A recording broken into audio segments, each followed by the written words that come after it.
Kann ich aber Nüsse essen. Die haben nämlich Nüsse im Currywurst-Geschmack. Wow, Die tue ich mir jetzt schnell rein. das ist zauberhaft. Ich hoffe, dass das jetzt auch alle gleich mitgekriegt haben, dass der Sepp bis jetzt noch Nüsse im Mm. Currywurst-Geschmack ins Goschal geschoben hat. Ja, und so gut, die könnten von Holy sein. Holy moly, hältst du nicht aus. Ja, Witz. Geh ja Stück los jetzt. Ja, die Leute sind schon da und die widert jetzt schon viel an. So muss es sein. Ah, schon hier, der Muss Sessel uns Sepp ist wenigstens auch was gleich haben. wieder am Start. Servus. Aber Grüß wenn dich ich du Gott. war, da die gleich wieder gebe, der Seppi schmerzt und sitzt die ganze Zeit ins Mikro rein.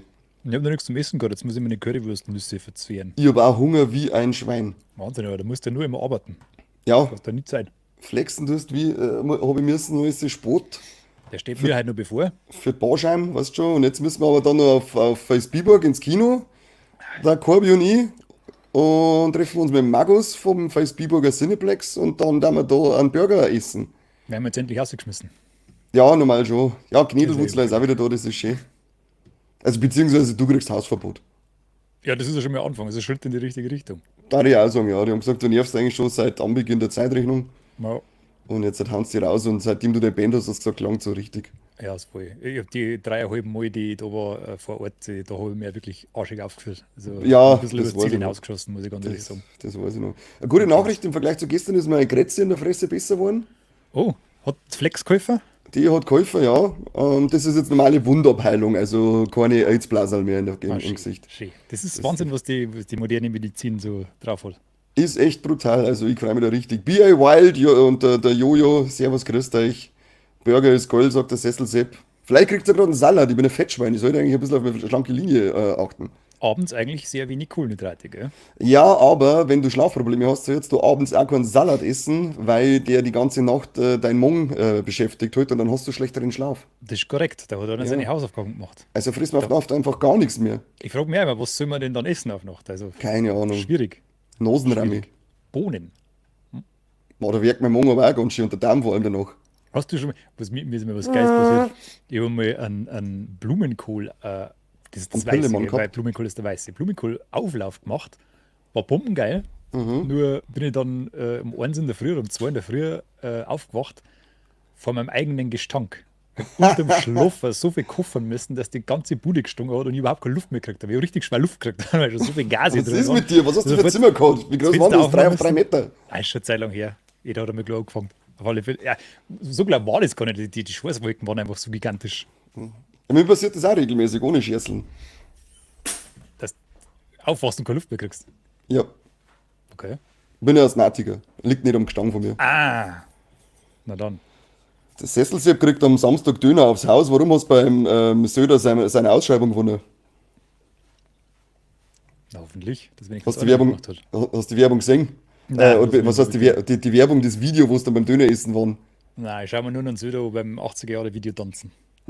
Wo er dann da steht, frisst den Döner und dann hat er gesagt, nein, nicht schmeckt du, ja, Döner macht schöner, als da gesessen. Ah ja.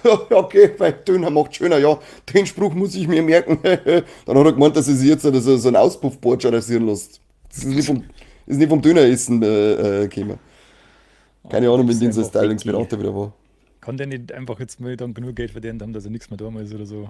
Schön war's, ja, Kann man aber nicht die Leute, wenn irgendwie. genug für Geld verdienen haben, schaut an Masco, die hören alle nicht auf. Ja, das stimmt. Da werden die Weil, ja noch breiter. aber der fliegt wenigstens irgendwann ins Weltall und kommt dann nochmal zurück. Das sehe ich jetzt beim Söder nicht so.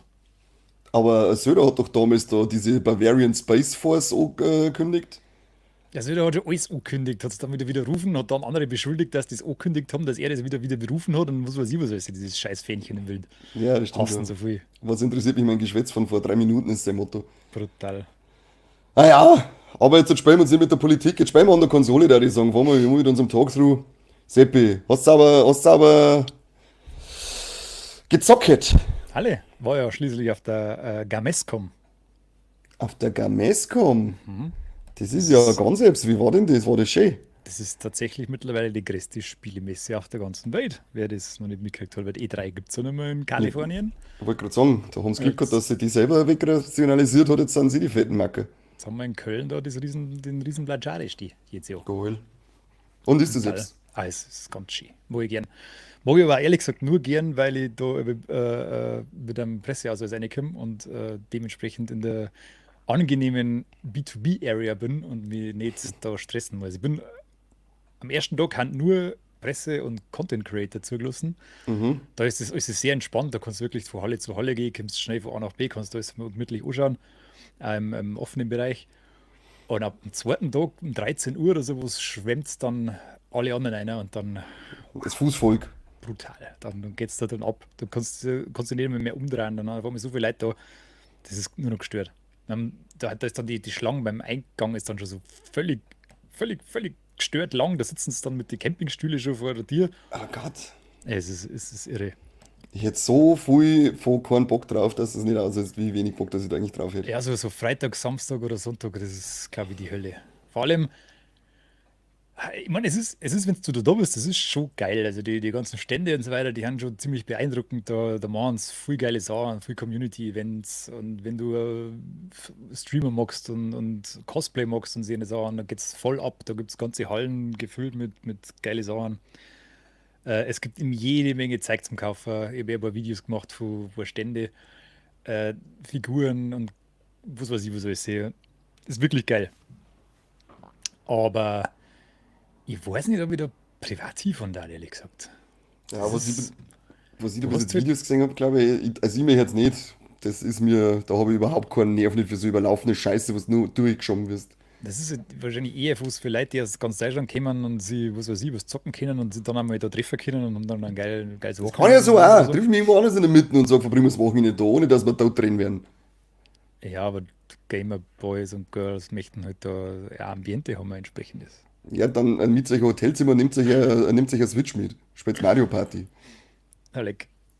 Ja, jedenfalls, wie gesagt, die Stände sind geil und so, aber ja, schwierig. Vor allem, du erlebst halt jetzt dann nichts krass nice. So. Also du kannst jetzt da nicht irgendwie ein Spiel spielen, das erst in einem halben Jahr rauskommt oder so als normaler Gast. Das aktuellste war jetzt noch Star Wars Outlaws, das hat man auch spielen Mhm. können, aber das ist halt jetzt auch schon draußen. Nur für 120 Euro Gold Edition Vorbesteller. Ah ja, in 2 Tagen kommst du dann für den ganzen Rest. Also das ist jetzt, Sie, sagen wir mal, ungefähr eine Woche sparst du halt da dann, dass du den ersten Blick mal gesehen hast. das ist Ich schon weiß nicht, ob viel es wert, das ja. Für das wert da ich ist, mich da dass ich drin da eine lassen. Stunde anstehe und so, weißt du schon. Das ist halt Jo, das. jo, definitiv. Ich war da in einer in einem so einem Ubisoft-Ding drin, das war von Star Wars, da hast du quasi, vorne musst du anstellen, dann kannst du spielen und hinten musst du eigentlich nicht anstellen, weil da kannst du nur einigen zuschauen, wie die anderen spielen, das ist eigentlich wie geil. Und da sitzen sie halt dann wirklich, das ist ein riesen Areal, sitzen sie alle da an die PCs und du kannst dann quasi über so eine Barriere kannst denen zuschauen. Ein Monitor ist ungefähr so groß, ist dann auf die gerichtet, dann siehst du, was die Leute spielen. Und wenn du dann auch gerade an dem PC, der das streamt, irgendwie keiner spielt, dann siehst du da nichts. Das ist sehr Schön. amüsant. Muss man lachen müssen. Das hat Mist. Und Assassin's Creed Shadows haben es dann nebenan auch gezeigt, da stehen sie dann auch an. Das ist aber dann nur ein Kino. Das ist quasi ein riesen Booth baut zu überall und dann kannst du reingehen und dann kannst du den Trailer anschauen. War ja nicht, was das soll. Ja, das ist innovativ. Ah, schon ganz geil. Was du anspielen kannst, das sind ja so Titel aus der zweiten und dritten Reihe, die noch erst viel später rauskommen. Da haben schon immer mal wieder welche dabei. Aber die haben dann in der Regel auch Demos oder sowas auf Steam veröffentlicht schon. Die könnte ich daheim dann theoretisch auch spielen. Also wirklich Ja, rentieren als Privatmann, um auf kommende Spiele früher einen Blick zu erhaschen, tut es jetzt eigentlich nicht, die, wenn ich das so die höre. Zeiten sind vorbei. Es geht jetzt einfach mehr um das ganze Erlebnis, um den Mhm. Eventcharakter, um Streamer-Treffer oder sowas, um Mhm. Communities zusammenzubringen, so eine Sachen. Und dann nebenbei halt vielleicht noch ein bisschen das Spielen, ein paar Gadgets abgreifen, weil es verschenken halt nach wie vor ganz viel Stände, verschenken halt gratis Zeug. Hast du mir was mitgenommen?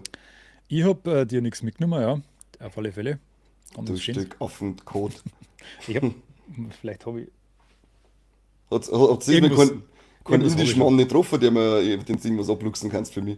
Ich habe tatsächlich da unten den einen oder anderen Stand entdeckt, der sich da reingeschmuggelt hat und also offensichtlich nicht lizenzierte Ware verkauft hat. Aber ich wollte ja noch nicht irgendwie 15 Euro für so einen kleinen Muiji oder Lario geben. Wie jetzt mal. Weil die haben da waren da ein bisschen teuriger wie. in Knausrig. Barcelona. Du bist ganz schön knausrig. Ja, brutal. Beim Schundkaufer bin ich mittlerweile sehr Ja, preisbewusst. ich weiß nicht, was da los ist mit dir. Sonst jeden Scheißtrick, dass kaufen, aber da war es auf einmal zu teuer. Ja, da irgendwo muss man mal Prioritäten setzen. Was ich auch gesehen habe, ist, gibt irgendwie so eine Art Pokémon-Brettspiel mittlerweile. Ich habe es nicht kapiert. Keine Kenne mich Ahnung. ja nicht aus. Aber Also haben ganz nach viele Leute auf dem Tisch 25, gesessen und haben Karten rumgeschoben. ich habe nach 25 Jahren das Pokémon-Kartenspiel noch nicht kapiert. Das ist schwach. Ja, ich glaube, ich habe aber noch nicht einmal in meinem ganzen Leben die Regeln gelesen davon. Gut, Bei das mir schaut erklärt das vielleicht. Kopftagsfenster rein. Zumindest schreit er das mir nicht. Ja, aber Ja, so grundsätzlich, Pokémon-Karten kauft man sich ja nicht zum Spielen, sondern zum Sammeln. das wird sein. Deswegen habe ich das nicht verstanden. Da hat es mehr so Spieltische gegeben. Also viel, es gibt viele verschiedene so Kartendecks mittlerweile, die alle nicht kapieren. Und die scheinbar reger Beliebtheit sich erfreuen. Ja, was Ah, sind da, das? Magic the Gathering oder Yu-Gi-Oh! Ist, glaube ja, ich, auch immer noch sowas. voll dabei. Da Ja, gibt es ja mittlerweile auch zu, was jetzt schon, ich habe jetzt schon Karten, also so Booster-Packs gesehen für One Piece und für Star Wars und für Super Mario, wo ich gar nicht weiß, sind das alles gerade Sammelkarten, sind es mittlerweile auch alles irgendwelche Spiele. Also ich bin da noch nicht durchgestiegen, was das jetzt eigentlich alles genau ist. Hauptsache, ich habe einmal auch so ein Booster-Pack von One Piece-Karten gekauft. Aber ich kapiere es immer noch nicht. was es ganz oft gibt, also in dem Merchandise-Areal, habe ich gesehen, da gibt es so Surprise-Bags. Da kannst du Mhm. quasi eine Tüten kaufen, in die kannst du nicht reinschauen. Da haben dann irgendwelche Sachen drin. So, wenn eine Figur und ein T-Shirt und ein Handtuch oder was weiß ich was. Was Stehen kostet halt so ein Surprise Pack? Oder wie man es früher einfach genannt hat, Wundertüte im Bäcker? Wundertüte, genau. Ja. Unterschiedlich. Die Preisrange ist von 25 bis 120 oder 150 Euro gewesen. Also, Ah, das ist praktisch wie das, die Lootboxen, oder? Die man sich ja, bestellen aber kann. dann, doch, das sind jetzt quasi real gewordene Lootboxen, die es da gibt. Weiß ich nicht, wer sowas tut. Ich habe ein paar damit rumlaufen sehen, aber ich habe leider nicht zugeschaut, wie sie es aufgepackt haben. Ob sie jetzt sonderlich begeistert waren oder nicht, keine Ahnung. Aber ich Hättest du es kann filmen mir leider mal müssen. nicht vorstellen, dass das geil ist. Das ist doch alles die Preiserei. Ich Dass weiß man auch das nicht. überhaupt darf, das Ja, ist das ist, hat ja schon wieder Glücksspielcharakter. In Belgien irgendwie wäre es schon, ja. verboten. Ja, mal eine Petition starten. Da ich auch sagen. Aber ich kann momentan keine anderen Petitionen außer die wie jetzt heißt, Renew the Acolyte-Petition unterstützen. Was anderes kann ich nicht machen. Unbedingt. Scheiß Star Wars. Übrigens, So heute Husten in jetzt letzter mal. Zeit. Ja, ich hoffe, dass da irgendwann damit Luft komplett weg bleibt. Das kannst du erwarten. Ja, wahrscheinlich schon, bei dir schon. Lungenspastiker. Du Lungenspastiker, sagt der Asthmatiker. Aha. Hast du denn selber irgendwas angesagt da? Ja, ich habe zwar dieses Jahr fast nur VR-Spiele gezockt, weil da war die Mhm. größte Virtual Reality Booth ever. Da waren 16 oder 17 Studios da, haben richtig geilen Scheiß gezeigt. Ich habe aber ein normales PC-Spiel gespielt, tatsächlich Mhm. nur. Das war, kann man den Namen nicht merken. Jetzt pass auf, habe ich das irgendwo? Sehr fix. Mann, Mann, egal. Mann. Miss Man. Muss jetzt schnell nachschauen, weil du weißt, verzeih mir schnell irgendwas. I. Ja, U, I, U, A, A. Ching, ching. Bada, bada, bing, bing. Ich weiß nix. so informativ gleich. Nein, ich verzeih dir jetzt einfach schnell mein Ja, genau. Erfolgserlebnis, was ich den Monat geschafft habe. Ich habe endlich Princess Peach Showtime durchgespielt. Ist. Komplett auf 100% habe ich es wieder mit durchgezogen. Also, ja, aber ich glaube, ich habe es im letzten Ding schon gesagt, das ändert sich ja nicht mehr viel, wenn man es dann durchgespielt hat. Es ist halt wirklich absolut für sehr kindliche Zielgruppe gemacht. Es ist Nintendo-typisch schön, es ist liebevoll gestaltet, es sind coole Kostüme dabei und auch sehr abwechslungsreich, dann weil es ja wirklich bei jedem Kostüm andere Fähigkeit dann hat, aber nichts davon ist jetzt so intensiv genutzt worden, dass es spielerisch irgendwann herausfordernd werden darf. Du, wenn du es dann durchgespielt hast, dann kannst du nochmal alle Level durchspielen, weil es dann so ein Versteckspiel gibt mit irgendwelchen Viecher, die du suchen musst. Auch das ist keine Herausforderung. Es ist, wie ich gesagt habe, ein Spiel für zwischendurch, wenn du sonst halt was Schweres spielst, was in dem Fall bei mir das Resident Evil Code Veronica X, was ich auch durch habe, erzähle ich später mehr, war. Und du sagst, aber jetzt habe ich gerade keinen Bock mehr, jetzt mag ich mal eine Stunde das Hirn ausschalten beim Zocken, dann kannst du das eine tun. Für das ist es hervorragend geeignet. Wer spielerische Herausforderung sucht, der wird das auf alle Fälle nicht spielen. Und Schleuderpotenzial hat es auch nicht, falls das einer wissen möchte. Ja, das ist, glaube ich, die Kerninfo, die in jedem Infoguide ganz umstehen soll. So Zu dem wie Spiel. unsere Hörer kennen, auf alle Fälle. Die sind nämlich alles Schwab-Perverse. Ja, aber das habe ich jetzt hinter mir, das habe ich jetzt auch geschafft. Ich bin so proud of me. Jetzt ist Ja, gerade, jetzt haben wir das, jetzt habe ich wieder kein Spiel mehr gehabt für zwischendurch. Jetzt ist wieder mal Pokémon News Snap eingewandert. das gibt's doch nicht. Da mache ich jetzt wieder weiterhin schöne Fotos, aber nur noch strikt nach Anleitung. Habe ich glaube ich schon mal erzählt, dass das in meinen Augen komplett unmöglich ist, dieses Spiel ohne Anleitung zum Komplettieren. Aber so wie es jetzt gerade spiele, ist es wieder genau richtig, dass also immer so bis kurz vorm Ausflippen, dann ausschalten, dann passt das schon. Weil so weiß ich jetzt noch nicht, was das nächste Spiel für zwischendurch sein wird bei mir. Da habe ich jetzt gerade nichts auf dem Stapel da. Mach doch mal Prince of Persia fertig. Ja, da haben wir ja unseren Guilty Boy, der das unbedingt mit mir miteinander spielen wollte und dann gefühlt alle 4 Wochen einmal 2 Stunden Zeit hat zum Spielen. Und das ist, du brauchst halt, wenn du alle 4 Wochen gerade 2 Stunden spielst, brauchst du ungefähr 1,5 Stunden davon, um wieder in das Gameplay reinzukommen. Ja, kann man vorstellen. Also Bin entweder wieder. sage ich jetzt dann, du nimmst jetzt noch mehr Zeit, du aufgeschwemmte Potsau, oder ich spiele es allein durch. Das sind jetzt also die 2 Optionen, die ich jetzt dann habe. Aber Prince of Persia ist halt auch kein Spiel für zwischendurch, zum Oberkämmer. Null. So wie es jetzt davor eben Luigi's Mansion 2 war und jetzt halt eben Princess Peach. Sowas und nicht, oder eben auch Pokémon New Snap, das sind so Dinge für zwischendurch, die man mal eine Stunde einschmeißen kann, ohne dass man danach schwitzt, weil man sich anstrengen hat müssen. Da spiele ich zurzeit NBA Playgrounds 2 zwischendurch. So. Großer Gott. Weißt du NBA Jam noch am Super Nintendo? NBA Jam. Das geile 2 gegen 2 Basketballspiel, mit denen ich, wo immer Boom, Chakalaka geschrien hat und Nein, dann Basketball wo habe ich ich nicht gespielt. Feier.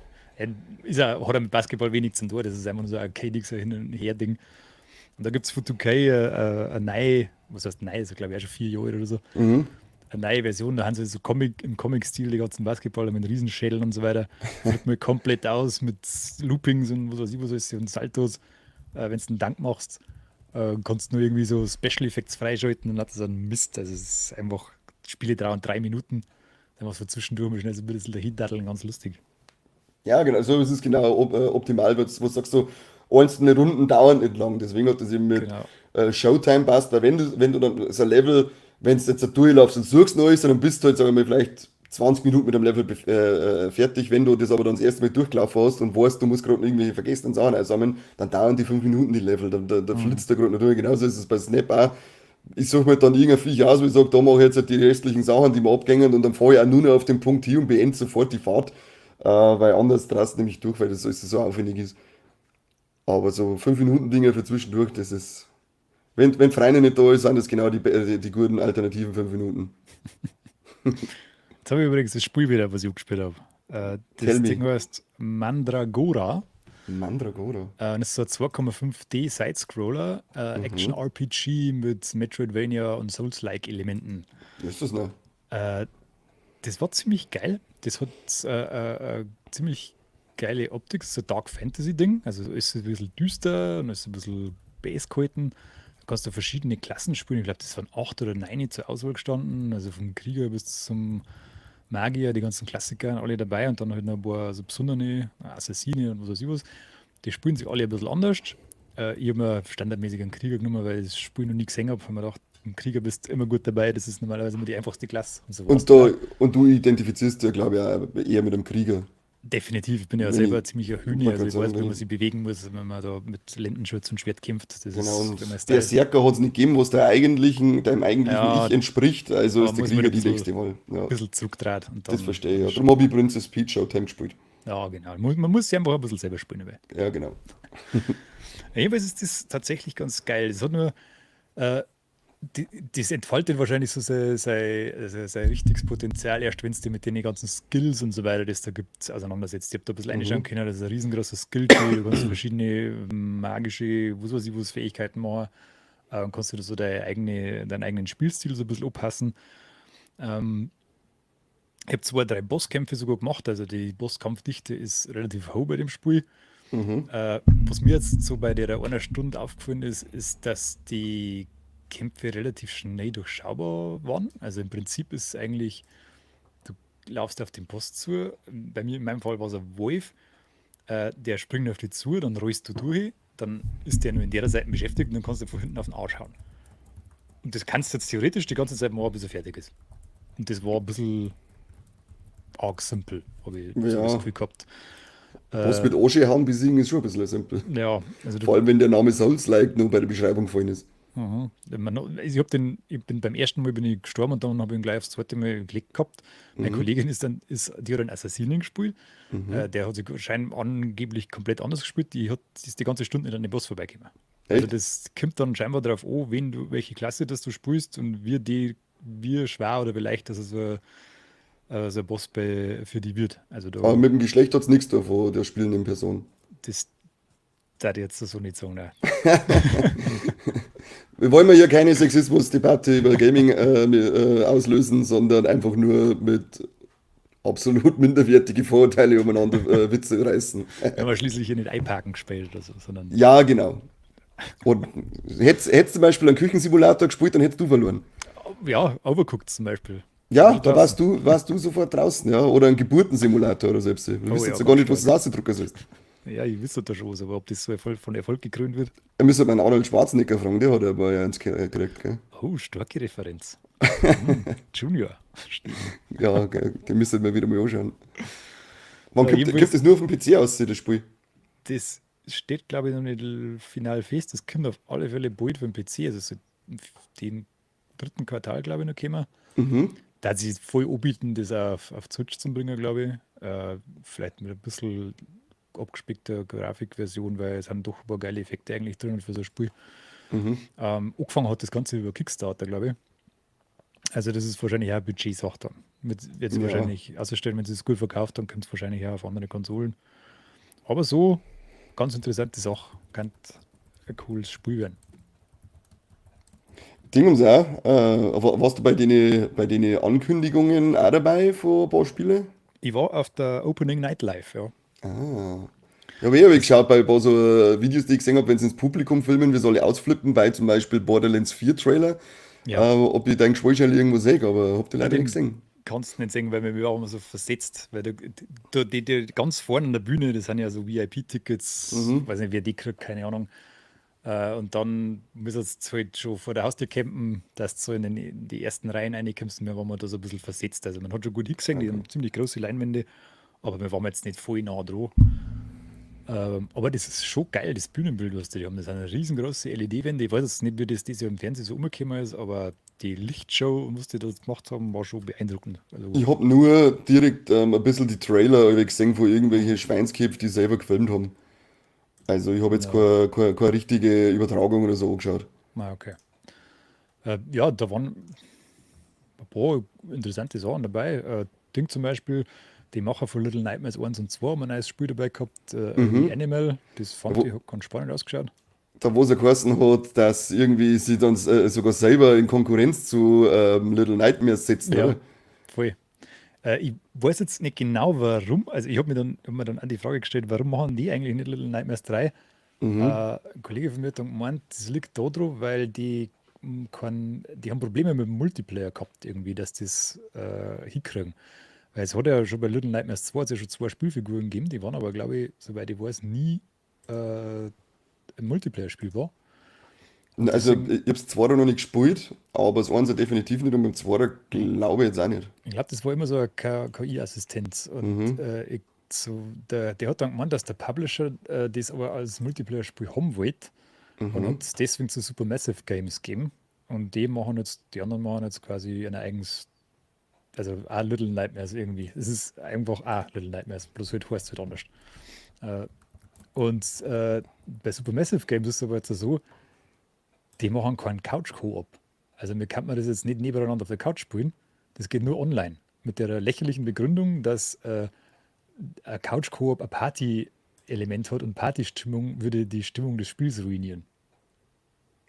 Ein Scheißdreck. Voll der Mist. Ich habe mir schon gedacht, das war eigentlich voll das geile Spiel dann. Kann man schon Ja. zu zweit oder so zocken. Na, geht nicht. Geht nur online. Voll der Rotz. Verstehe ich nicht sowas. Ja, manche Entscheidungen, was diese ganzen Programmierer treffen, ja, Ja, fragwürdig. Sehr, sehr fragwürdig. Sehr fragwürdig, ja. Aber ich habe auf alle Fälle irgendwie Bock drauf, weil, also gut, bevor ich jetzt mit ihm da hergeben soll, ich erst einmal endlich das Little Nightmares 2 spielen, bis das 3 rauskommt. Ja, muss ich gerne Aber fertig machen. das Einser war schon sehr gut. Ja, die kannst du eigentlich relativ schnell wegspielen. Also, Ja, voll. Das ist, die glaube ich, so waren ein nicht allzu üppig. 15-Stunden-Ding gewesen. Ja, Das Einser jetzt zumindest. Aber Little Nightmares 3, glaube ich, haben sie auch in der Gamescom einen neuen Trailer gezeigt, oder? und so auch ein Trailer gegeben. Ja. Wie war der? Hast du den angeschaut? Schaut, im Prinzip macht das nichts groß anderes wie die anderen Teile. Mir kommt so ein bisschen so viel, als wäre die Grafik ein bisschen comichafter, Mhm, eventuell so ein bisschen moderner, aber schaut jetzt nicht unbedingt besser aus wie die alten Teile, finde ich. Also, ich okay. weiß nicht, also es ist jetzt, muss man spielen. War bei Prince of Persia zum Beispiel, also die Grafik hat im ersten Trailer jetzt okay ausgeschaut. Manche haben es voll gehasst. Im Spiel fällt dir das aber eh nicht mehr auf. Da Überhaupt ist das nicht, dann nein. eigentlich geil, also von dem her Das ist habe ich da allgemein gar so nicht dieser so.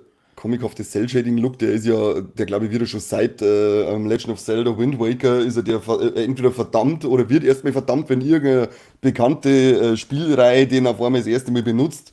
Und am Ende, wenn sie es dann spielen, dann ist in jedem Scheiß egal, wer spielt, gut ist und weil es am Ende auch in der Regel gut ausschaut. Ja, und vor allem, wenn der gut gemacht ist, ist der zeitlos. Also Voll. das Wind kannst du mit Waker 10 Jahren noch funktioniert immer spielen. nur einwandfrei. Ja, genau. Das ist Das halt, ist, wir ob wissen das wir jetzt sind eine aus der, GameCube-Version ist oder die HD-Version dann auf der Wii U, das läuft immer noch super schön. ja, wir wissen wir sind aus der ersten 3D-Ära, dass das nicht immer der Fall ist bei Grafikstilen. Also da kannst du manche Sachen einfach nicht mehr wirklich spielen. Geht so, ja, geht so. Morgen übrigens, weiß nicht, ob man da auf der Gamescom was gesehen hat, morgen kommt endlich Squirrel with a Gun. Ich hab da jetzt noch, Endlich. ich sag's wie es ist, aber das werde ich spielen.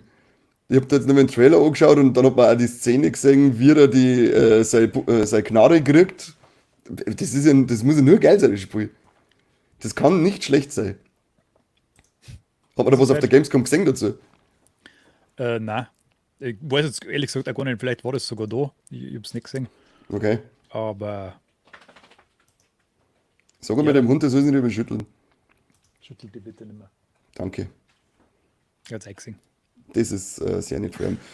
Und was mich noch interessiert hat, war, weil wir kennen ja alle mittlerweile Blumhouse. Hast du das mitgekriegt, dass Blumhouse ja jetzt ein Spielestudio eröffnet hat? Haben die da diesen Fear the Spotlight? Das ist mal nicht so das erste Spiel, was jetzt kommen soll, gezeigt? Oder war Blumhouse Games allgemein irgendwie vertreten? Das ist ja noch so in die Early Stages, da gibt es ja noch gar nichts, oder? Also es Ich gibt jetzt so meine, diesen komischen die, Spotlight, meine jetzt ein Video oder ein Trailer oder Demo oder was auch immer das sein soll. Aber ja, es ist noch relativ nichts aussagen. Du gehst irgendwie durch ein paar Schulgänge durch. war ja die Ankündigung, dass die überhaupt Spiele machen, erst vor einem Monat oder so, oder? Gefühlt. Das darf jetzt schon ein bisschen länger, also 3, 4 Monate hätte jetzt ich gesagt, ist das hier. Okay. Na, da habe ich tatsächlich nichts mitgekriegt. Wahnsinn, weil es nie aufpasst. Das ist wirklich brutal. Ich trifft so schnell ab. Nervt mir richtig, nervt mir richtig. Das Ameisenspiel haben sie aber da gehabt. Ach ja, Jetzt fällt ich mir auch wieder weiß, der Name welches nicht das du auf. meinst. Das ist so, Empire Ends irgendwie so, kann das irgendwie sein? so dieses Strategiespiel mehr oder weniger, oder? Ja. Das schaut halt wahnsinnig geil aus, gell? Also das ist schon brutal. Das schaut Die aus, als wären Grafik, ja. das einfach echt die Ameisen. Das ist irre. Das ist echt, das haben wir auch gedacht, als ich das gesehen habe. Jetzt hätte ich fast Lust, dass ich als Ameise spiele. Empire of the Ends ist, oder? Ich glaube schon. Ja, Oder, genau. oder Ends of Empire. Und das soll halt irgendwie so StarCraft inspiriert sein. Also Echtzeitstrategiespiel mit Ameisen gegen Ameisen. Also Ja, kann nicht eigentlich gerade nur geil Ameisen, sein. nicht gerade Ameisen. Ich glaube, du kämpfst dann auch gegen Ja, zum Beispiel Termiten genau, oder ja. Hornissen und was weiß ich. Also, es soll wirklich so dieses natürliche Feld von Ameisen sollst du dann da anscheinend irgendwie bekämpfen können. Und dann halt auch gegen andere Ameisenstämme, glaube ich. Hast du gewusst, dass das auf einem Roman basiert? Ja, Das ich ist habe irgendwie, ich hab nämlich erst in der letzten Play 5 Ausgabe war da ein Bericht drüber drin und da ist das drin mhm, gestanden. irgendwie 1991 oder so muss der rausgekommen sein. So eine Art Game of Thrones mit Mit Ameisen-Universum. Ameisen. Eigentlich auch voll geil. Da haben wir die gelesen, du. Ding, Super. Dragon Ball kommt auch ein neues Spiel aus, was ich gesehen habe, das Sparking Zero. Da gibt es Ja, übrigens jetzt es ist doch Wukong rausgekommen, ja, das ja, wahnsinnig, wahnsinnig, wahnsinnig gut sein muss. Ja, ich habe auch Also nur, also da hörst du kein einzig schlechtes Wort über das Spiel brutal. bisher. Ich hätte schon, aber ich komme aber nicht zum Spielen. Das ist, muss ja, also das hat ja alle Rekorde gebrochen auf Steam. Das ist das meistgespielte Singleplayer-Spiel auf Steam ever. Also das hat den Echt? höchsten Peak gehabt. Das ist brutal. Das hat alles weggeschnauft. Also irre. Und jeder feiert das Ding. Und jetzt gibt es also einen Mod, da kannst du dann statt dem Affen an so einen Goku spielen. Dann habe ich halt auch schon laufen gesehen, ja. Schaut super aus. Voll geil, da ist sofort spielen, da zusammenpassen, weil Saiyajins haben ja auch Affengene. Keine Ahnung. So wie du. Okay. Was sagen wir zum Mafia, The Old Country? Das war der letzte Trailer auf der Opening Night Live. Und alle haben total ausgeflippt und ich habe mir irgendwie gedacht, Ich habe leider kein okay, Mafia-Teil nicht gespielt. genau. Das ist mein Problem. Ich hab Mafia 3, glaube ich, habe ich für PlayStation 4 noch daheim. Das hat mir damals ein Spätzle geschenkt, weil er kommt nicht dazu. Und Mafia 2 oder 1 habe ich in der Bibliothek drinnen, aber bisher noch nicht geschafft, dass ich die Sachen mal spiele, obwohl die ja sehr geile Storys erzählen sollen, vor allem wenn man auf Mafia-Filme steht, dann soll das einen sofort haben. Ich habe das gar nicht so abgespeichert als Mega-Hit oder Mega-Erfolg irgendwie. Ich kann mich da nicht erinnern, dass das irgendwie so großartig toll bewertet gewesen war damals. Ja, Aber aber es hat scheinbar eine hat das ziemlich eine riesen große, Fangemeinschaft. ja genau, es hat eine riesen Fanbase aufgestellt. Ne? Das haben sie irgendwie geschafft. Ja, also mit Borderlands ähnlich. Ich habe es auch noch nicht geschafft, dass ich Borderlands spiele. Ja, haben sie wahrscheinlich gedacht, hey, wenn der Film rauskommt, dann nehmen wir den Hype, den der Film bringt, den nehmen wir gleich als Aufschwung mit und hauen wir dann noch einen Trailer für Teil 4 aus. Dabei interessiert kein Sau der Film. Wer hätte gedacht, dass der Film nur 3 Wochen im Kino läuft? Und dass die dritte wird weiß ich nicht wann, seit Uwe Boll ein Ding verfilmt hat. Das Äh, Videospiel. Was war das, glaube ich, da? der hat viel verfilmt, der hat Alone in the Dark hat er Ja, verfilmt genau. und Genau. House of the Dead und Mit dem Till Schweiger, das mit die, was ja, war Far denn das? Cry hat er noch verfilmt. War das war nicht Nein, das war Might. Far Cry, der mit dem Til Schweiger. Und dann hat er noch irgendwie so ein Fantasy-Spiel gehabt, oder? Ja, das war Swords of, die haben mit dem Jason Statham. Mhm.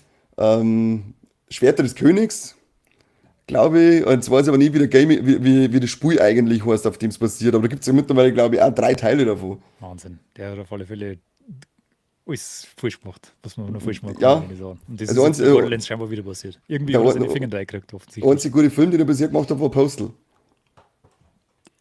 Das ist ja eine Videospielverfilmung eigentlich, gell? Ja, ja, deswegen sage ich, So, das ist die einzige gute mhm. Videospielverfilmung, die er bisher gemacht hat. Dungeon Siege. Danke, Dungeon Butler. Siege, genau so. So heißt das. Hast du dann einmal Monster Hunter gespielt? Weil da ist ja auf der Gamescom Monster Hunter Wilds Trailer gezeigt worden. Ich habe gerade davor gesagt, dass wir am ersten Tag noch überall schön gemütlich hinkommen. Also nur nicht an den Monster Hunter Wilds stand, weil da ist eine Schlange da gestanden, die hat sich einmal durch die komplette Halle geschwungen. Ohne Scheiß. Ja, und reingeschaut und gleich wieder umgedreht. Hast total knicken können. Aber Da hast du hätten wir mit noch, uns gespielt? nein, gar nicht. Ich bin überhaupt kein Monster Hunter Spieler, ehrlich gesagt. Ich kann es nicht beurteilen, weil ich es noch nicht gespielt habe. Also ich habe oft einmal schon den Vergleich gehört, dass das so Pokémon für Erwachsene ist. Aber ich glaube, du fangst ja die Viecher oder nicht, oder? Du bringst das ja um und nimmst dann Ja, eher Knochen und Haut und so weiter mit. dieser Lore bringt mir schon keinen Spaß. Ich weiß nicht, warum ich das tun soll. Keine Ahnung. Und keine Ahnung, musst dann einen Eiwanger fragen, warum Jagern schön ist. Ja, genau. Der kann mir das sagen. Der ist öfter mal da. Brutal. Ja, In der schau. Bierzeit oder so findet ihn bestimmt einmal. Sicher unterm Bierisch. Also, Ähm, Teufel. jetzt lass ihn mal in Ruhe. Der macht auch gerade seinen Job. Zwar nicht besonders gut, aber er macht ihn halt. Irgendwann einmal. Was ich mitgekriegt, es gibt ein Skyrim-Spieler, hat einen Anzug gebaut, der haptisches Feedback hat am ganzen Körper dann, um die Treffer zu simulieren. Was ist das? Das Schwarze da. Das ist sowas. Echt? Ja. Aber nicht jetzt für den ganzen Körper, oder? Nein, also du kannst das noch erweitern mit Handschuhe und für die Füße und sogar für den Kopf. Aber ich habe jetzt nur mal die Westen, die ist mit 600 Euro schon teuer genug. Ich habe zwar geschenkt gekriegt, aber da ich mal nicht kaufen für 600 Euro. Nein, das nicht. Aber irgendwie interessant, hast du schon probiert? Ja, kann ich da gerne mal vorführen. Das Ja, ist tatsächlich ganz lustig. Ich habe das mit so Shooter probiert. Du kannst es irgendwie probieren machen, du kannst es auf der Playstation machen, am PC machen, ich glaube sogar auf der Switch, bin mir nicht ganz sicher. Und du kannst es auch mit Musik machen, du spürst quasi einen Beat überall. ah, Es ist schon ganz, ganz geil. Ich habe es halt bei so einem Deckungsshooter in VR gespielt, da wo es halt die ganze Zeit von überall herkommen und du ballerst umeinander und schießt. Und du hast dann so verschiedene Trefferzonen, also wo Mhm. die Treffer im Spiel spielst du das dann. Aber ich habe den komplett auftragen, weil alles unter voll auftragen ist eher so, wie wenn ein Handy vibriert. Mhm. Also das ist jetzt nicht so geil. Nur wenn es noch voll auftragen, spielst du das wirklich. Und wenn du dann aber voll in dem Spiel drin bist, du musst dich ja beim VR-Spielen die ganze Zeit selber bewegen, dann nimmst du das nicht mehr ganz so wahr. Aber wenn du jetzt zum Beispiel Call of Duty oder so spielen darfst, wo du sitzt, spürst du das mit Sicherheit die ganze Zeit. Also es ist ganz lustig. Aber zurück zu Skyrim, was habt ihr gemacht? Ja, die hat irgendwie so einen Ganzkörperanzug gebaut mit haptischem Feedback für Treffer. Und also direkt also ist das dabei gestanden, direkt um echten Schmerz zu simulieren. Ich weiß nicht, wie geil das ist, wenn ich echten Schmerz simuliere von, keine Ahnung, Drachenkopfstoß oder so. Aber ja, probieren wir aus, es gibt für euch sehr einen Markt, oder? Gibt da immer wieder so Experimente und so Studien und so weiter, vor allem im VR-Bereich, wo es dann teilweise also mit Hitze und so weiter arbeiten. Ja, ja. Wo es dann so Geräte drauf, wenn du dann in einem Spiel in einem warmen Bereich gehst, dann wird da halt ganz warm und so. Und da heizt dann alles auf. Ich weiß nicht, wer das haben will, aber keine Ja, Ahnung. das ist wie, es gibt anscheinend, ich glaube in Prag, das hat mir damals einer erzählt, der hat sich Star Wars Episode Sim in einem 9D-Kino angeschaut. Ah, Zumindest hat es okay. er so gezeichnet, keine Ahnung. Aha. Und er hat gesagt, also er hat gesagt, beim Film ist es ziemlich geil gewesen, weil da zum Beispiel eine Szene ist, da kämpfen sie über, also da ist ein See und da sind Bäume und da wird halt umeinander geflogen und geschossen und dann hast du schon diese Wackelsitze mit Vibration, du fliegst in dieser X-Wing-Bewegung mit. Dann, wenn er schießt von der Seite, dann kommen so kleine Luftdüsen, die diesen Schuss simulieren neben deinem Kopf. Mhm. Als dann das Holz zum Brennen angefangen hat, ist so ein Holzgeruch, ein Brennholzgeruch aufgekommen und es ist ein bisschen wärmer gemacht worden, wenn sie im Feuerbereich waren. Und wenn sie übers Wasser geflogen sind, sind sie mit Wasser bestäubt worden. Und er hat gesagt, im Ganzen, also in der ganzen Ding beim Film ist es ziemlich geil gewesen. Aber richtig mal daheim so. Ja, das kann man tatsächlich vorstellen. Ich hab heute eine VR-Brille zum Testen gehabt und habe Half-Life Alyx gespielt und du spielst am Anfang Mhm. auf so einem großen Balkon über der Stadt. Mhm. Und da geht der Wind im Spiel und da war halt so Pflanzen umeinander. Und in dem Moment ist bei mir ein Wind durchs Fenster gegangen. Und das hat er gerade voll passt zu dem Ding. Das haben wir gedacht, oh Gott, ach, das bin ja nur ich. Also das kann man sich schon vorstellen, dass das richtig geil ist, wenn du da so ein bisschen so Feelings dazu kriegst von außen. Aber ja, für daheim ist das natürlich der Wahnsinn. Der Also, Gnädelwutzler schreibt gerade, dass PlayStation ein Patent auf einen Controller angemeldet hat, der Wärme simulieren kann. Was meine ich mit so einem scheiß Controller? Ich schwitze schon ohne, dass der warm ist wie ein Arschloch an die Bratzen. ja, mit den Patenten ist es aber übrigens so, dass die ungefähr jede Woche 100.000 Patente umändern und das nie was wird. Also Ja, das einfach mal ist bei angemeldet, alle, damit die anderen nicht da können. genau, das ist bei alle Tech-Unternehmen so. Also du kannst jeden Tag reinschauen, es kommt jeden Tag wieder ein Patent veröffentlicht von Sony, von Apple, von was der Geier was, Mhm. zu allem möglichen geilen Scheiß, aber das landet in der Regel in Schubläden ganz weit unten. Okay. Ja, wie gesagt, beim Controller mit Wärme, da kannst du mir anschlecken, weil Ja, ich gehe davon aus, dass 80% aller Zocker wahrscheinlich totale Schwitzbratzen haben, wenn's spielen. sowieso. Das ist eh klar. Schwitzt eh die ganze Zeit. Ja, was meine ich denn damit? Hast du das Kong Survivor Instinct, hast du dazu was gesehen? Na, also Trailer habe ich mir gesehen, ja. Aber Okay. so Aber auf der nichts Gamescom genaues. jetzt auch nichts, dass du irgendwie ein bisschen was mehr dazu sagen kannst, weil der Na, kann cool sein, aber ist nur irgendwie ein bisschen nichts sagen gewesen, was ich bis jetzt gesehen habe dazu. ja, kann jetzt auch noch gar nicht einschätzen, was das wird. Mittlerweile hat es ein neues eine neue Veröffentlichungsjahreszahl gegeben für das Prince of Persia Sands of Time Remake. Hast du das schon mitgekriegt? Sag auch. 2026 jetzt. Wann ist so gekündigt worden, also für den ursprünglichen Release, war das letztes Jahr oder hätte es heuer kommen sollen? Ich weiß nicht mehr genau. Ich habe keine Ahnung. Ich hätte Aber mir man gedacht, soll das jetzt ist eigentlich schon, schon längst spielen, oder?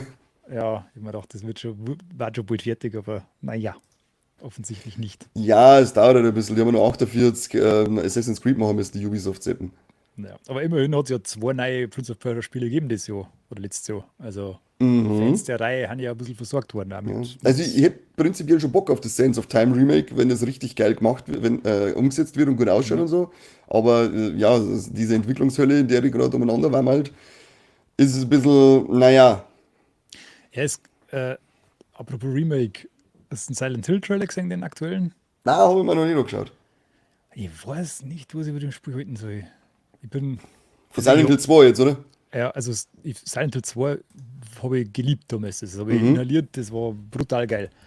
Aber die Trailer von dem Spiel, die Gesichter, die Grafik, ja, ich tue mich da irgendwie schwer damit, ich weiß auch nicht. Die haben teilweise, die verschiedenen Charaktere haben so unterschiedlich gute Mimiken und so. Also Mhm. bei der einen schaut es total bescheuert aus, beim anderen schaut es wieder voll super aus. Ich weiß nicht, was das wird. Ich habe keine Ahnung. Ich hoffe mal, dass es gut wird, aber irgendwie schaut es nicht danach aus. Ja, aber Weil die, im ersten Trailer, der da gekommen ist, da hat das eigentlich so eine Qualität gehabt, hätte ich gesagt, wie die Resident Evil Remakes. weiß ich nicht. Also das Und Vierer jetzt vielleicht nicht. na, da nicht. Das Zweier und das Dreier, ja, PlayStation 4 Niveau halt. ja, Und das hat schon gut aber ausgeschaut, also das finde ich, ist jetzt es einmal, jetzt ist das funktioniert. ordentlich, aber es ist halt, ich meine, das ist halt so inkonstant irgendwie. Also Okay. das wechselt halt so gefühlt. Also keine Ahnung. Ich hoffe, das ist nur so eine Einbildung, aber ich bin gespannt auf alle Fälle. Kommt ja eh bald, ich glaube am 6. Oktober oder so, Mhm. wenn ich mich nicht täusche. Ich hab's Datum jetzt nicht im Kopf davon. Ja, dann werden wir es, spätestens dann werden wir es sehen. Was ich übrigens intensiv angespielt habe auf der Gamescom, war das neue Batman Arkham Shadow. Bin immer nur stinksauer. Ich verstehe das auch, war ja, weil das ist nämlich richtig hart geil. Die haben, die haben, wir waren mal, ich glaube, fast 1,5 Stunden oder sowas war ich bei denen drin, dann haben die ein bisschen erzählt von dem Ganzen. Die haben 2020 haben die Iron Man VR gemacht, das Studio heißt Camouflage. Mhm. Und das war so semi-erfolgreich, aber hat ein paar ganz gute Sachen drin gehabt. Und dann hat es ein Meta aufgekauft, das Studio. Mhm. Und dann, nach dem Iron Man VR, ist Meta zu denen hingegangen und hat gesagt, sie werden von einer Batman spielen, wie es da ausschaut. Und dann haben die gesagt, ja geil, machen wir. Und haben dann mit Warner, weil das ist ja der Rechteinhaber, Warner Interactive, quasi, da musst du dann einen Pitch abgeben, was du mit der Mhm. Lizenz machen möchtest. Und dann haben die gesagt, sie möchten gerne einen neuen Eintrag im Arkham-Universum machen und haben ihnen also ein bisschen vorgestellt, wie das sein soll. Und dann haben die das alle geil gefunden und dann haben die das gemacht. Die haben damals aber gemeint, dass Warner eigentlich selber ein Arkham-Spiel macht. Und keiner hat damit gerechnet, dass der nächste Eintrag in der Reihe ein VR-Spiel sein wird. Das haben die bis Ja, vor kurzem nicht gewusst. Also bis Suicide Squad rausgekommen ist, waren die eigentlich der Meinung, dass ein neuer Arkham-Teil rauskommt. Aber es ist einfach keiner gekommen. Also ist der nächste Eintrag das VR-Spiel. tolle Wurst. So viel dazu.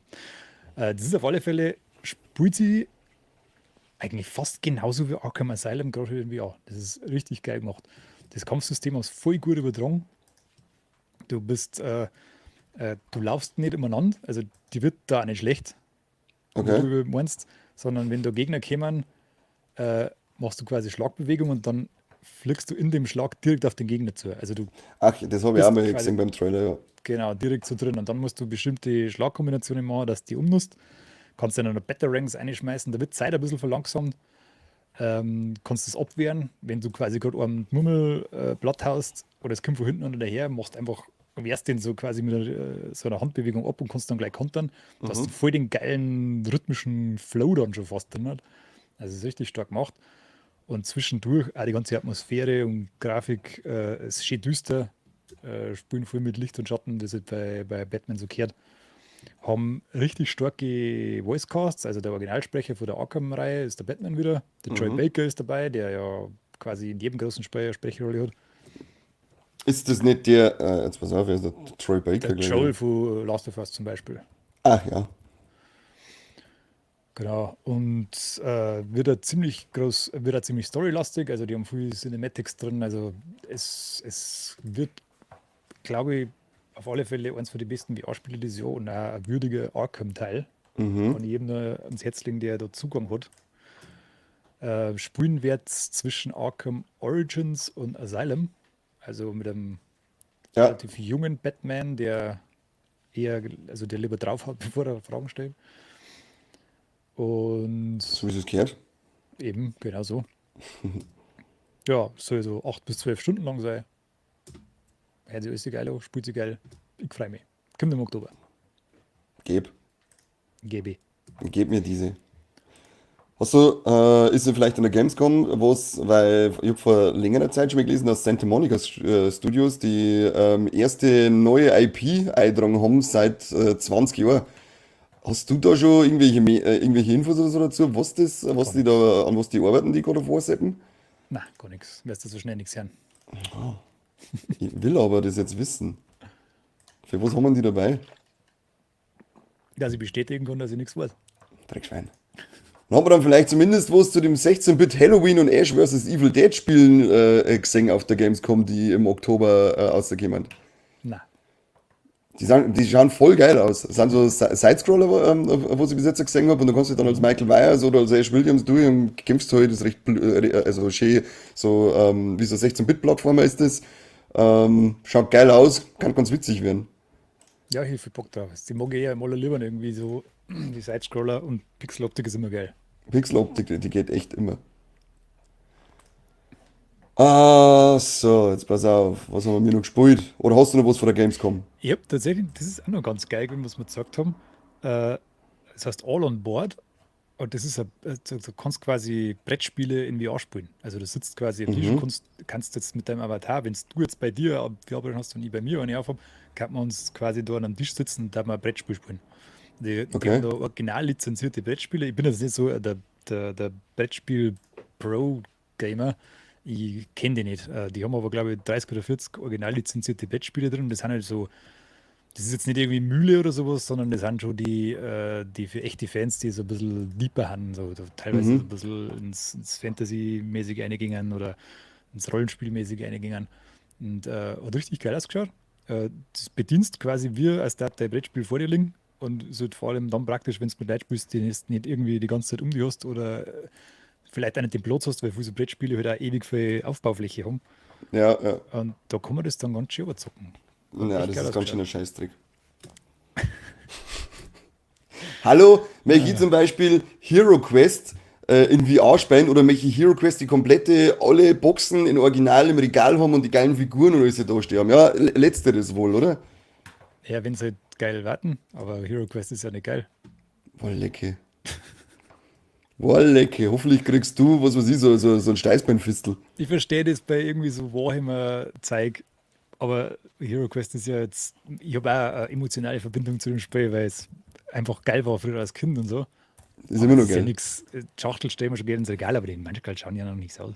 Jo. Okay. Da gibt es jetzt eine neue Veröffentlichung von Hero Quest, gell? Ja, Also will ich dann. ist jetzt auch schon sicher 2, 3 Jahre oder so her, aber da haben sie jetzt alte, jetzt noch mit einer neuen Schachtel und so weiter ausgebracht. Haben sie Ich da möcht- das ich wo- Design verändert? also die Schachtel hat ein anderes Design, die ist ein bisschen kompakter. Ah, Aber wie das Design jetzt von den Figuren und so weiter ist, habe ich jetzt gerade, ich habe es mir schon mal angeschaut, aber ich weiß jetzt nicht mehr, ob das Design recht anders war. Oder also wenn ob sie das die, Beutel ob, vorne drauf verändert haben, dann können sie ins Knie ficken. nein, das ist gleich. Okay. Steht eher noch geil drauf, vorne der Barbar mit seinem Barbar. Schwert und so.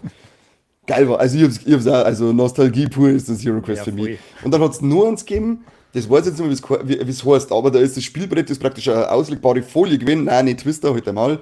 Ähm, das war dann auch riesige Landkarten und da hast du dann auch lauter so fette Figuren dabei gehabt, mit Katapulte und Ja, Orks und was das weiß weiß ich. ich. Wie heißt denn Das habe ich das? auch gespielt. Das ist ungefähr viermal oder fünfmal so groß wie Hero Ja, Quest, voll. gell?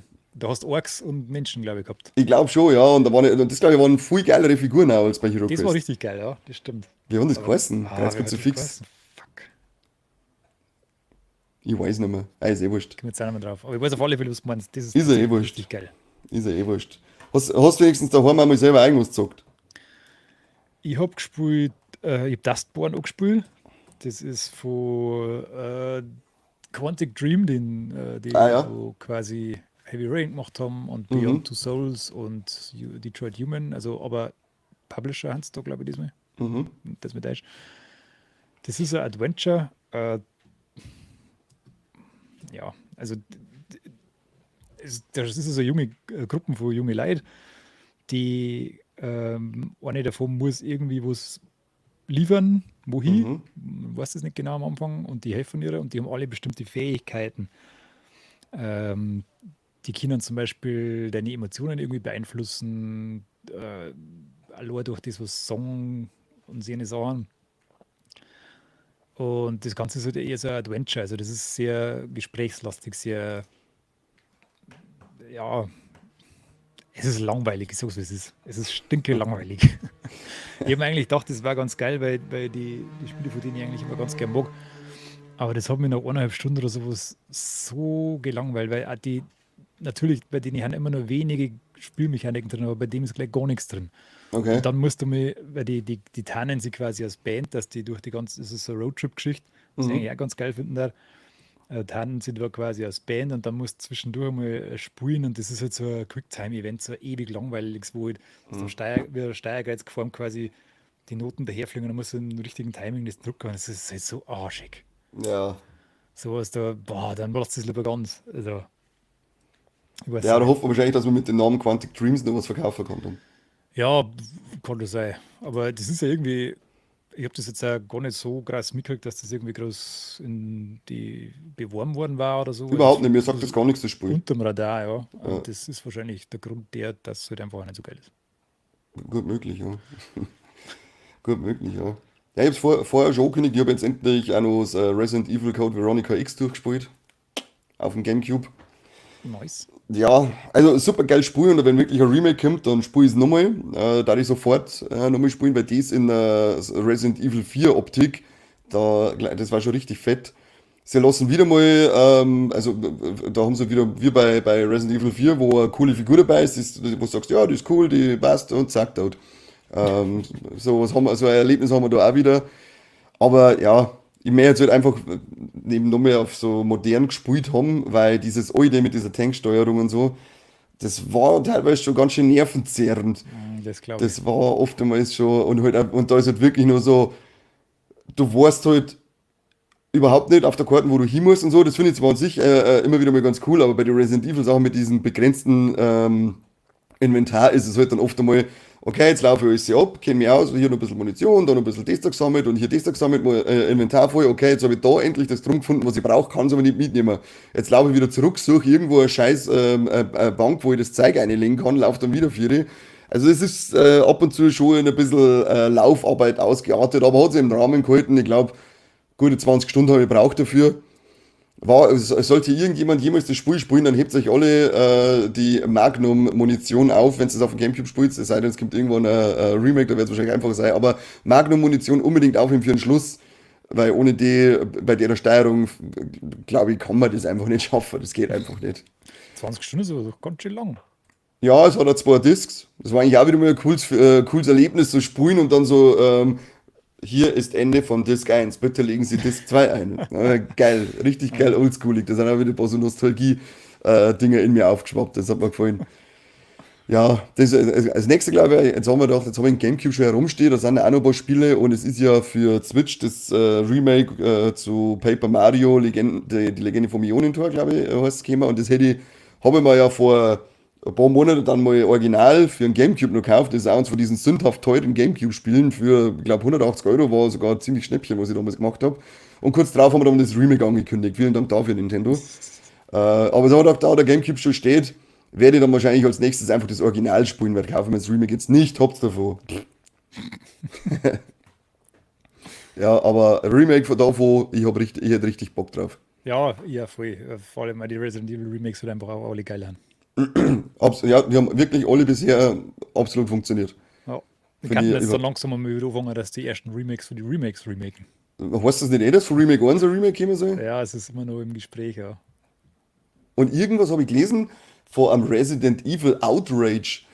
Da habe ich dann gelesen, dass das anscheinend schon ein länger angekündigtes Ding war, aber jetzt habe ich erst, hat irgendjemand vor kurzem anscheinend erst ein Video mit so einem Reveal-Video von irgendeiner Rebecca aus dem Spiel, aber mir hat das gar nichts gesagt. Kennst du das? Sagt dir das was? Nein. Ich habe dann einmal kurz googelt und habe dann voll gehört von scheinbar gecancelt, aber sie wissen es nicht offiziell, ob es jetzt noch kommt oder nicht. Hey, vielleicht kann man die was fragen. Was ist jetzt los mit dem Hund? Da gehen wir. Zeitung zusammenrollen und auf die Nosen auf. Wahnsinn. Und auf der 3 habe ich mir jetzt nur ein altes Spiel, das ich auch schon lange im Regal stehen habe, angefangen, das Enslaved Odyssey to the West. Ah ja, da hast du mal was durch.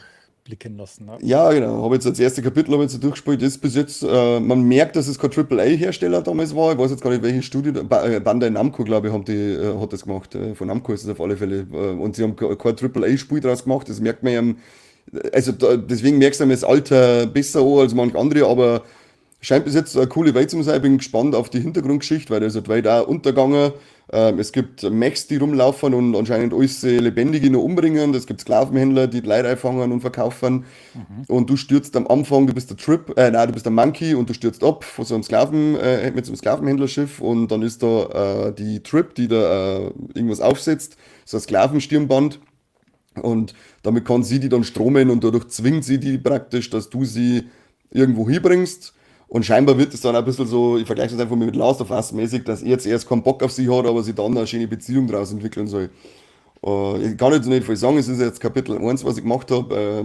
Es steuert sich ganz angenehm, die Kletterpassagen sind schön zügig, die Kämpfe gehen schön vor der Hand, hat ein bisschen so Hack-and-Slay-Vibes drin und bin gespannt, wie es weitergeht. Es ist ein bisschen arg grün, weil die ganze Welt jetzt wieder zugewachsen ist und es ist halt so eintönig grün, es ist jetzt irgendwie so gleich grün bis jetzt halt, aber liegt wahrscheinlich an dem, was ich vorher gesagt habe, dass es keine AAA-Produktion war und jetzt halt nicht so schön abwechslungsreich ausgeschaut wie zum Beispiel die untergangene Welt von The Last of Us.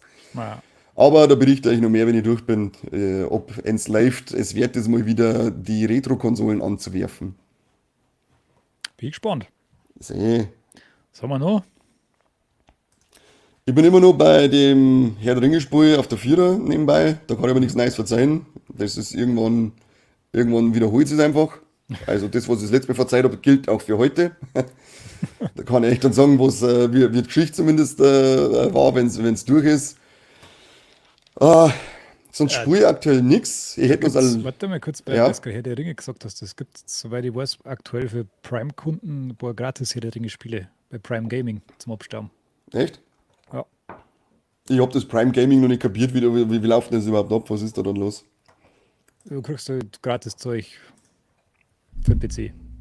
Nur für den PC läuft das Genau, aber. das Also sind kann Spiele zum Oberlohn halt dann oder irgendwelche Add-ons oder ich. Mhm. DLC-Zeugs können bringen sie monatlich. Außer das kannst du Oberlohn, das gehört halt dann. Also musst du halt Prime-Kunde sein, also Prime-Mitglied sein bei Amazon. Ja, Es ist also, nicht schlecht, aber es sind jetzt meistens echt, es sind nicht ganz alte Spiele in der Regel. Also es ist jetzt selten was Neues dabei. ja gut, scheiße ab. Das scheiße dann ab. Ja, so Alone in the Dark Remake hätte ich noch daheim, das habe ich aber jetzt noch nicht angefangen. Das muss ich mir mal, das habe ich mir mal vorgenommen für ein freies Wochenende, wo man sich nicht ins Koma sauft. Letzt haben wir mir werden nicht. die einmal sein. Ja, hallo, wir sind ja erwachsene Männer, wir werden uns doch nicht jedes Wochenende ins Koma saufen. Was soll denn das? Na, sicher. Nein. Ja, und morgen freue ich mich jetzt dann schon, weil ich habe heute Versandbenachrichtigung gekriegt, also sollte es theoretisch morgen schon kommen, obwohl Freitag meine erste offizielle Veröffentlichung ist von Star Wars Outlaws.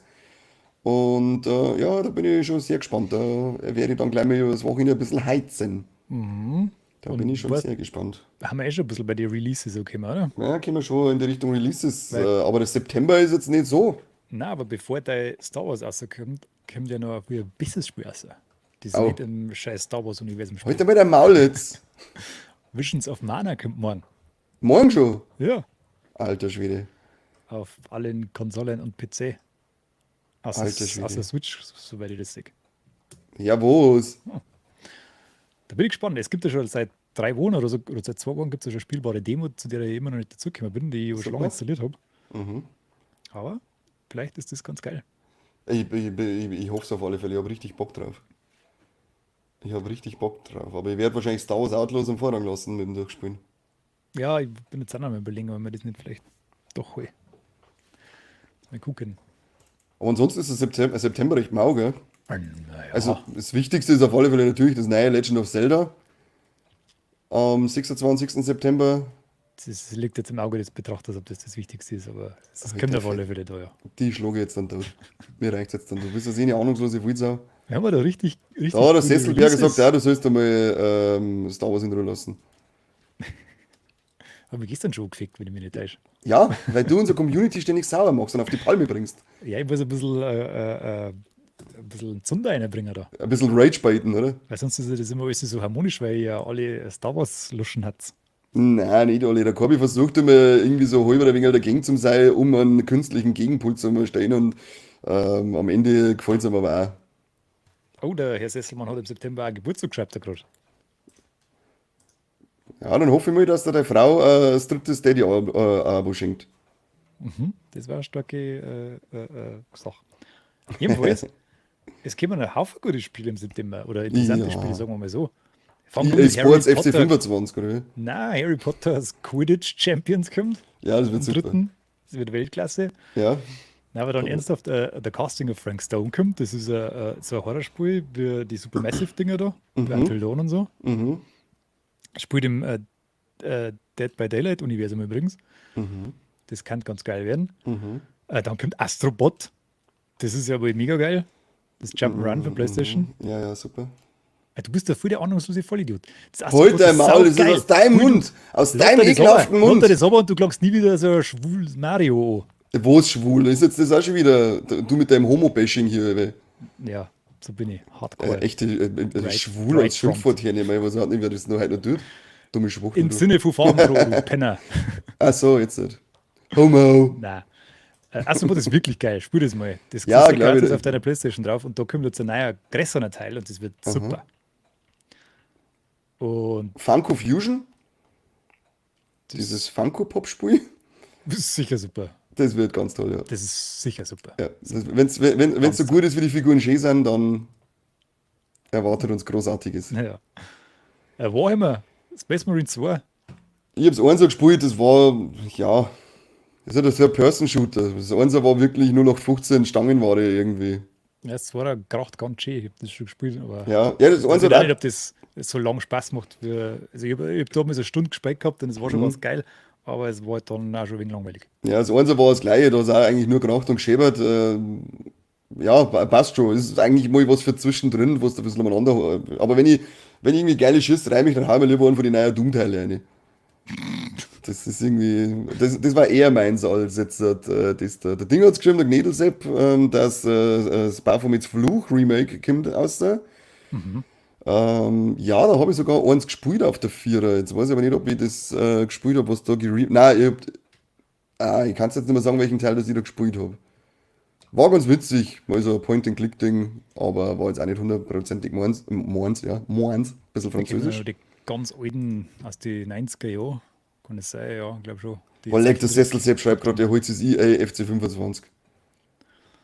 Und da, also, dann hoffe ich, dass dir die Frau oder sonst irgendjemand kein Steady-Abo schenkt für uns. Hau ab, ey. Lilu Pan schreibt eine, Corby ist ein Ahnungsloser, tatsächlich wahr, ja. Corby kann gerade er kann gerade bei völliger Ahnungslosigkeit so da, als hätte er irgendein Wissen von irgendetwas. Apropos Corby, Frostpunk 2 kommt. Stimmt, ja, habe ich auch ein Corby-Ding wissen, was ich gesehen habe. God of War, Ragnarok, meine, kommt jetzt dann für den PC endlich raus. Sagen wir mal, schauen wir die gleiche Listen an, kann es sein. Wahrscheinlich schon, hast du auch Presser Key. Nein, ich habe Netzwelt. Die, Ah, ja, Presser Key, aber scheinbar hat der eine Game vom mal anderen anders. abgeschrieben. Diese Schweine. Ist bei dir auch Tiny Glade dann da drauf? Nein, das ist nicht dabei. Ja, meine ist besser als deine. Ja, mit Sicherheit. Wenn Netzwelt das sicher nur abschreibt. Das Einzige, was mich noch ein bisschen interessiert hat, was ich aber nicht spielen werde, das hätten wir aber, ich glaube, das ist ein Remake oder ist ein Remaster, sehe ich jetzt noch nicht aus. Disney Epic Mickey Rebrushed. Das hat es damals auf der Wii schon gegeben und das hat damals mal eine ziemlich gute Wertungen eingefahren. Das war vielleicht noch, wo es das interessant sein kann für den einen oder anderen. Aber ich kauf's nicht. Ja. Bin jetzt so mit Visions of Mana und Outlaws und Alone in the Dark noch und dann kommt Zeldor und ich weiß eh gar nicht, Ja. wann ich alles da soll. Es ist auf Fall, es ist okay, was jetzt da rausgekommen haben, aber gute Sachen dabei. Es ist jetzt nicht so, es war schon viel schlechter dieses Jahr. Man hat schon viel schlechtere Monate gehabt, Seh, aber es ist jetzt auch nicht so krass. Ja. Aber man findet sich schon ein bisschen was. denke ich auch. Also ist es soll, der September soll für jeden was dabei sein. Ja. Ansonsten kriegt ihr hier einmal wieder mal, zumindest von mir, eine kleine Retro-Empfehlung, weil ich mir immer nur meine alten Konsolen anwirf. Und wenn euch nichts Neues reinläuft, dann nehmt was von den alten Sachen. Ich sage euch, wie toll das sind. Übrigens, weil ich ein bisschen von dem Batman Arkham angefixt war, wollte man ja, habe ich ja gestern auch schon gesagt gehabt, das nochmal holen für Switch und habe dann gesehen, dass du da nur die Collection da kaufen kannst und Ja. die scheiß 60 Euro kostet. Mhm. Und dann bin ich bei PlayStation reingegangen. Aha. Und da haben wir es dann gekauft für 7,99. Weil es gerade im Angebot ist. Also wer What the Bock hat, fuck? 7,99, die Collection ist ein mehr als fairer Deal, würde ich mal sagen. Da ich auch sagen, weil das wirklich überragend gute Spiele alle waren. Das da ich auch sagen. Ja, sind wir fertig. Ja, alles durch. Ich mag wieder zurück an meine Konsole. Gehst der Hund muss muss spazieren wieder- gehen. Ja, schaust ich mich muss- voll. Muss ich jetzt halt auf Felsbiburg mit dem Korbi. Sag ich den auch noch heute schon her. Freue Sagst du mich. mal einen schönen Gruß. Richtig aus. Vom Korbi soll ich euch alle sicher einen schönen Gruß sagen. Also sagen wir danke fürs Zuschauen, schön, dass ihr dabei wart. Ich hoffe, es war irgendwie informativ für irgendjemanden. Kommentiert uns drunter, was ihr zurzeit sagt. Vielleicht ist für uns einmal etwas dabei, dass wir sagen, hey cool, unsere Community spielt nicht gerade scheiße, sondern das probieren wir jetzt auch aus.